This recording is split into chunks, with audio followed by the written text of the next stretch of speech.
हर हाल में होनी चाहिए, चाहे जिस क्षेत्र में हो। बच्चे, हमने आपके कुछ वर्डों से कुछ निष्कर्ष निकाला, प्रोग्राम में आपने रखा, इसके लिए आपको धन्यवाद। लेकिन भविष्य में प्रोग्राम के साथ साथ एक चीज और सीखना, गंभीरता बहुत जरूरी है। आप प्रोग्राम रखिए, लेकिन थोड़ा सा उनको गंभीरता की आपको लोगों को अगर कमी दिख रही है, उसका मुझे अफसोस ही है। आप यहाँ तो आपका अपना घर में चल जाएगा, लेकिन भविष्य में इस चीज का थोड़ा सा ध्यान रखिएगा कि कहीं भी रहिए लेकिन गंभीर रहिए। आप अपना एक अलग परिचय दीजिए और आप उसे समझ में आए कि आप क्या हैं। बहुत ऊपर चले जाए लेकिन आपका सभ्यता थोड़ा सा कम पड़ जाए तो वह बहुत कुछ दिखा देता है, इसलिए उसको आप ध्यान दीजिए। और आप जानते हैं वैसे भी मैथ के टीचर हैं, तो आपको कुछ मैथ के अंदाज में कुछ चीजें बताना चाहते हैं। ये है क्या चीज? अगर आप लोग बचपन में खेलोगे, गेम होता था लूडो, खेलो ना लूडो, तो लूडो में आप खेलोगे, इसमें ढेर सारे खांचे बने होते थे। वो खांचे हमारे इस विद्यालय कैंपस की बिल्डिंग है। अगर खांचे अच्छे ना हो तो फिर खेलना बेकार हो जाएगा।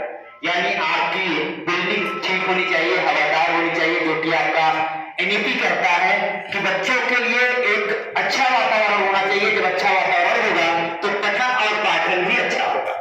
इसलिए पहले तो खांचे होने चाहिए, और खांचे के बाद आप देखे होंगे तो उसमें ढेर सारे आपकी गोटियां होती है। हमें लगता है वो गोटियां हमारे बच्चे हैं। अगर बहुत अच्छे खांचे हो लेकिन गोटियां ना हो तो वह फिर खांचे किस काम के? यानी खांचे भी अच्छे हो और गोटियां भी हो, और गोटियों के साथ साथ आपने देखा होगा एक डिब्बा होता है। हमें लगता है डिब्बा हमारी मैनेजमेंट कोटे का होता है, और उसके अंदर जो आपका एक पासा होता है उसमें ढेर सारे नंबर पड़े होते हैं।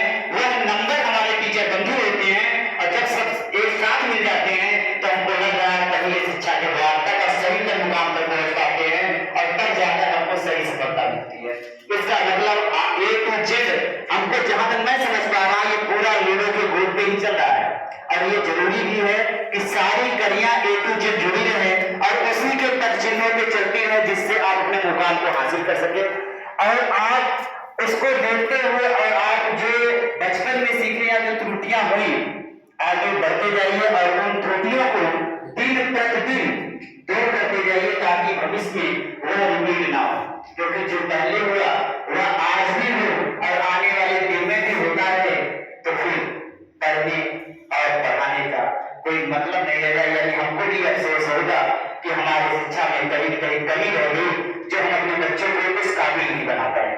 अगर कुछ मिला है, ऐसा नहीं है, बचपन से लेकर उस लास्ट